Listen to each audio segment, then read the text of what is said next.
Hi there, Tony Topping's UFO Diaries. How are you all? It's been a long time since I've done a UFO diary, but by popular request, here I am again, telling you about some of the crazy shit that actually happens when you are in contact with UFOs. And really, it's not about being in contact with UFOs, it's more of a spiritual journey. If you'd have said that to me a few years ago, I'd have gone, oh no, it's nothing to do with that at all, but it is. It's a deeply spiritual journey. And so I just wanted to get down on record some of the crazy shit that's going on at the moment. Today we've seen the terror attack in Brussels, and even as I speak I hope I'm making sense and history with what is going on. These little broadcasts are for those of you who know what is going on behind the scenes at certain levels, at certain security levels as well. You may know what's going on behind the scenes, and these little kind of video casts are just for you, really. Remember, I've changed it to UFO Diaries. It used to be called Covert Witness, but I will always say that the motto of a covert witness, i.e. a member of the public who's been subjected to some covert goings-on but doesn't know why, and is being stalked by men and women but doesn't know why, the motto of the covert witness is, it's not what you know, it's what you can prove. So we prove that this is all pure fantasy. We prove that none of this is going on, while all the while we know, and rather comically know, that it is going on behind the scenes. And I think comical is the word. I know in December of last year, there was a situation occur when I was threatened to have my brains blown out. In sleep I was kind of psychically attacked by this. I can only describe it as something out of the Lord of the Rings, where you've got the those horsemen after the Hobbit. It was something similar to that, akin to that. Luckily I've got some assistance in the US from somebody who's having similar experiences, who's very sharp at dealing with the psychology of all this.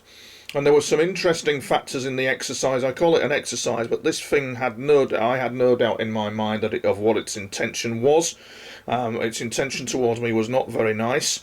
And at some level, you know, you've got to remember when you've got to back off. Just at some level, you've got to realise that. If you are, as the Russian psychic espionage teams were, at the point of remote influence at planetary level, where you're influencing things, you could be asking for trouble by going down certain routes because you don't understand. You don't understand the complexities of it. That's actually not what I wanted to talk about. I'm luckily still here.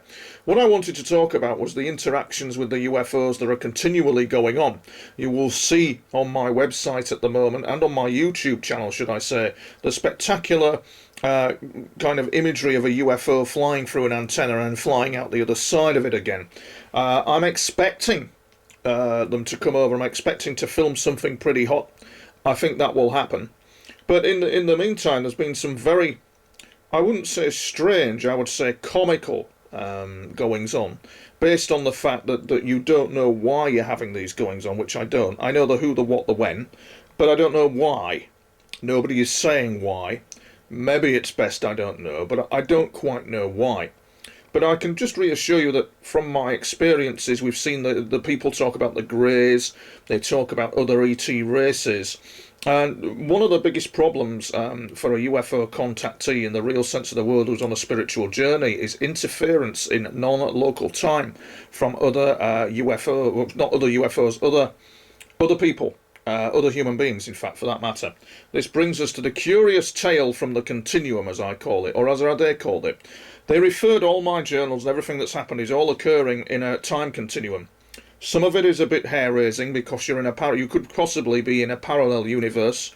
You've also passed time frames. You've also been put back in your current time, and it's quite hair-raising stuff. So luckily I'm alive to tell the tale, but there's possibly another me that's out there that might not be faring so well. Such is the nature of the game, but I'm here, and I thank God for being here. Now, a few months back in Southport, before this incident kicked off where I was being threatened, a few months back in Southport we had this UFO literally come over the house. Actually on Sunday night it hovered over twice, it passed twice. And it's been appearing constantly. And it has signalled to me in such a way, the visions, I have visions as well, very vivid UFO type visions. Recently a Daily Express journalist sent me some UFO imagery to do with Canary Wharf. I've had some fantastic visions of UFOs around the Canary Wharf area, and the Canary Wharf being the kind of epicenter of this. Mine is not to reason why. I could hazard a good guess as to why that was, but there you go. So we had these visions and this constant warning to world governments, a constant warning. It's as if the human race has got a little fan club that's rooting for it to say about who we are going to be and how we are going to evolve. And some nations play a key role in that. They play a key role in the evolution of mankind. They're up against it. Today was the terror attacks complex. They're up against it. They really are. Complex security issues. But yes, sorry, I digress. So, UFO comes in over Southport in about December time it was. And then I fell asleep and had this fantastic... I was in the garden, actually, and it just appeared from nowhere, as they do, flashed over the house, and just hung around, going up and down and circling and carrying on. And the other planes were passing it, normal CAA, but this was a UFO. And a bit later on, I fell asleep and had this very fantastic vision, signifying that this UFO came from a higher dimension.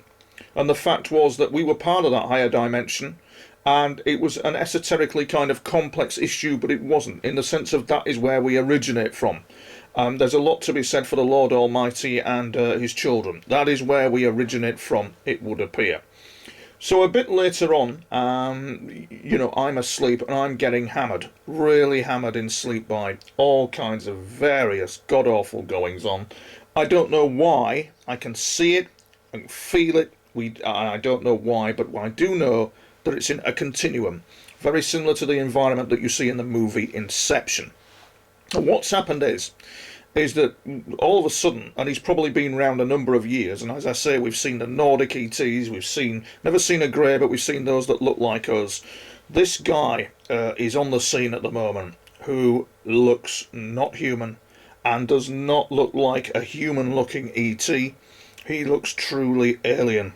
And it's a bit of an odd look that he's got, but he's very, very smart, and has got one hell of a sense of humour. Now, this is where I'm leading up to, because on a couple of occasions things have happened where a hidden hand has been watching, and I think that he is the hidden hand that has been watching. And over the weekend, he was present in the Continuum, a very mysterious presence, but a very clever mind was present. And it's an honour, really, an honour to have that kind of, what's the word I'm looking for? I don't know, to have that fatherly kind of concern, or that fatherly kind of watching over you in an environment that you don't understand. You see, it's a bit beyond me. I'll be erroneous to say that it isn't, because it's highly complex. But what was happening is he sent a signal to me. It was him. He sent a signal to me. It was quite humorous, like an animated movie poster, similar to the guys of 007 and Moonraker and all that kind of thing. You couldn't make it up. You just couldn't make it up. This is based on what I'm seeing. I think the dangerous thing, dear viewer, is if you attach meaning to it. You cannot attach meaning to it. You have to just watch, because as soon as you attach meaning, as soon as you go down the avenue of you're the chosen one, you're the ambassador, you're this, you're that, the other, you're on dangerous ground, and also possibly leaning into the narcissism, and it can be an obsession. Filming of UFOs and anything to do with that is an obsession. It can get very obsessive. Anyway, he did his kind of hilarious movie poster type thing. I couldn't believe what I was seeing. It was very funny. And he didn't look human, but it was definitely them. Oh, it was funny. But what happened was, what was very interesting was, a few days later I was asleep and I got hit again. I got attacked. Which is usual, this psychic attack. But what was interesting is what happened next, because it was as if this unseen hand, I could only describe it as being like a predator from under the water, coming out of the blue and just appearing and then off again. And what happened is that while I was being hit, which wasn't very pleasant, and I couldn't even describe it as being hit, it was strange to say the least. Whatever it was that was doing this suddenly got hit, as if punched by an unseen hand. That's what happened. This, whatever it was, and I believe it was them, just punched it with an unseen hand. They couldn't see it coming. This is the area of psychic espionage and psychic warfare, and whatever it was somehow cloaked. I think it was them. I think it was who I'm referring to. And it was somehow cloaked. And it kind of like, when this entity, I will describe it as an entity, got hit, it didn't see who had caused it. It was just like a hidden hand, because this thing, whatever it was, a step too far near me. And so this higher mind, this higher thinking, this ET kind of espionage type force came in from nowhere and whacked it. In fact, it didn't even whack it. It just gave it a subtle hit. Very subtle. But it was enough to panic this thing that was attacking me.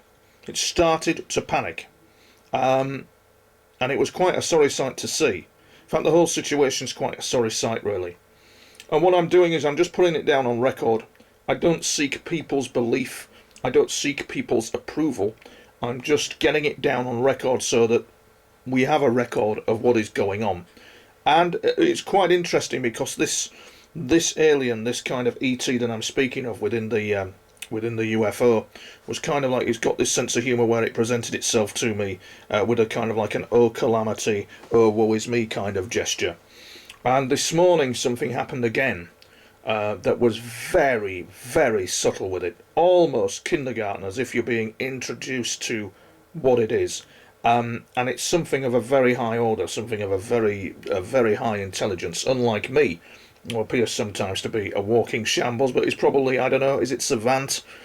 Probably so. Life is not easy for me, so I don't equate why we're having all this going on. It's not what you know, it's what you can prove. We can prove that these extraordinary visions are part of an extraordinary tuned-in creative mind that is oppressed in some way. I can prove all that. It is anything but what it is. It's anything but what is going on. And at the moment, what is going on? Well, it is to do with consciousness. It's to do with the evolution of mankind. It's to do with us heading to a certain destination, as the ET said to Corso. It is a great future if you can take it, if you can handle it. And I'm proud to be part of that. And so the saga continues. We're going to have UFOs again over the house on Sunday evening in Southport after my conference, clocked twice by a UFO. It was them. And it's interesting to note that one is being kind of watched over.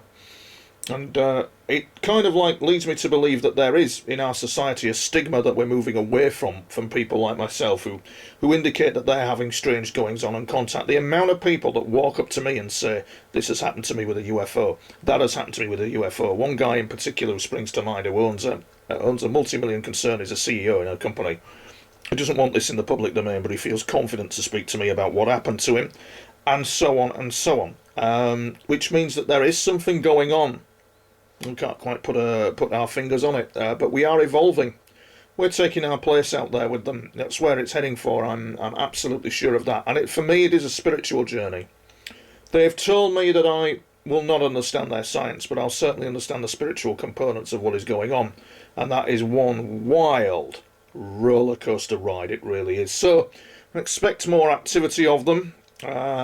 I don't think we're being invaded. There's this kind of feeling from them of respect of our country, our airspace, and kind of like a reassurance, because they don't want people panicking, especially the military, who probably think we're being bloody invaded if they started appearing over the sky. Our aircraft could not really keep up with them, I would think. I know the other day I was out in a field and I got buzzed by a tornado jet very low in the very field where there is known UFO activity. So I think what we do is we just play the game and we sit and observe and see what's going on and see where it all leads. But that's the first time in years that a hidden hand has just kind of revealed itself, and it's just saved me from a bit of distress, because it can get very stressful, can this line of work. I kid you not, ladies and gentlemen, it can. And there are a number of people out there. I'm trying to get into the world of public relations and study me PR qualifications. And there's a lady out there who claims that she has been abducted by aliens in America. She went public with it. She's involved in PR work, and everybody was kind of like, all her friends were screaming at her, saying, oh, no, it'll ruin your chance of getting clients. Don't do it. Oh, for God's sake. Don't do that. No. Well, why not? If somebody can declare that they are homosexual, somebody can declare that they are transsexual, why can't somebody equally declare that they have an interest in the UFO phenomenon and believe that they are in contact with people from other worlds? That should not affect them at all. It should not affect. And I think in the UK, I think we're quite a liberal and open lot to this kind of thing. It's surprising, really. So there you go. Anyway, there's an article coming up in the Daily Express about me. So we'll try and keep that as free of, we'll try and keep that as interesting as possible. We will. And there's also, we're working on a theatre production as well for November, which will be very interesting, which I'm very pleased with. Yeah, so there we go. That's what's going on. I'll keep you posted. I don't know at the moment as to what as I'm speaking, I don't know at the moment as to what possible benefit all this is to somebody somewhere, but it seems to be. And there seems to be stuff going on that is literally beyond my comprehension, but we appear to be moving, humanity appears to be constantly moving forward to a higher state of consciousness. It is going on, we'll get there eventually. I don't know how many years it will take. But you please have a look on my YouTube channel at the clip to do with the San Francisco UFO Bay incident that has not happened yet, which is where science fiction meets real life and where the truth is stranger than fiction. Okay, this is Tony Topping's UFO Diaries. We're over and out for now.